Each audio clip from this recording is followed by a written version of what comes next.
Hi, I'm Anna Edwards, a marketing communication specialist with Rockwell Automation. Today, I'm here to talk about customer success. Joining me is Don from Opus Integration. Don, why don't you go ahead and introduce yourself? I'm Don Alt, Opus Integration. I'm owner and CEO of Opus. We do everything from a lot of heavy process applications to safety. We're very big into safety and discrete kind of manufacturing as well.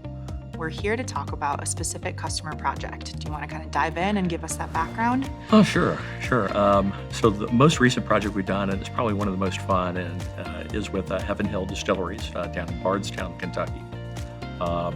Everybody loves bourbon, and if you've been to Kentucky before, the one stat that really sticks out in your mind is there are more bourbon barrels in Kentucky than there are people. So that's how much we love our bourbon. Okay, love that. So what was the customer hoping to do?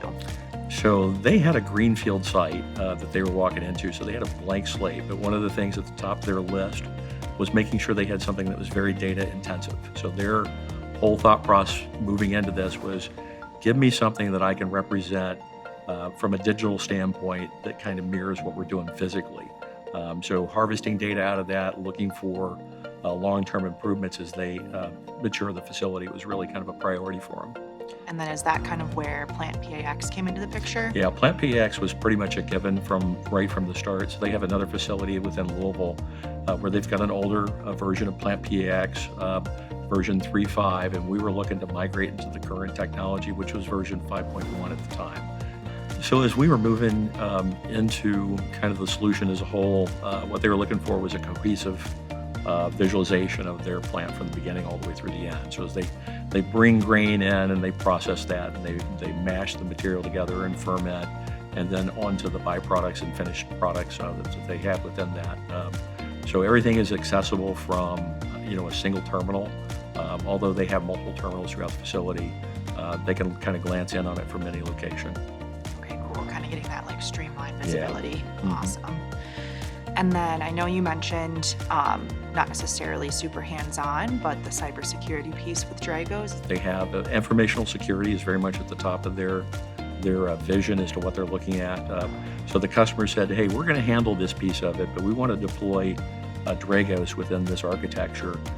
So we'd like for you to kind of help us configure the network a little bit, drop down kind of the markers to allow us to have vision sensors into what the status of the hardware is.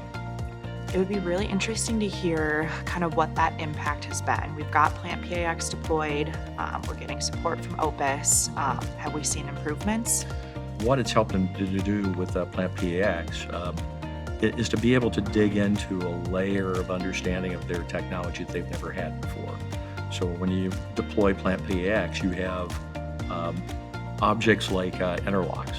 And so an interlock will tell you, hey, this piece of equipment is ready to run, but we need to correct this item first. And so in the past, where that would have been, a phone call back to the maintenance department, to get an automation engineer involved and hey, can you look at the code and tell me why this isn't working? All that gets very streamlined. So the operator can just click a box and up pops the list of the interlocks for them to look at. And so they can quickly just ascertain I'm waiting on this to happen. And it seems to be unusual. Now they can not place that phone call back to the data group or to the maintenance group rather, to say, hey, can you look at this? I need for you to look at this specific item because I suspect that there's probably an issue there. So the time to troubleshooting a problem really is vastly minimized. With all this data, we made sure that we pushed everything into Historian. So they've got the ability to go through and kind of look back at previous batches or previous run history and kind of detect where there's some things that are not quite right or different. And again, it kind of adds to that diagnostic approach as well.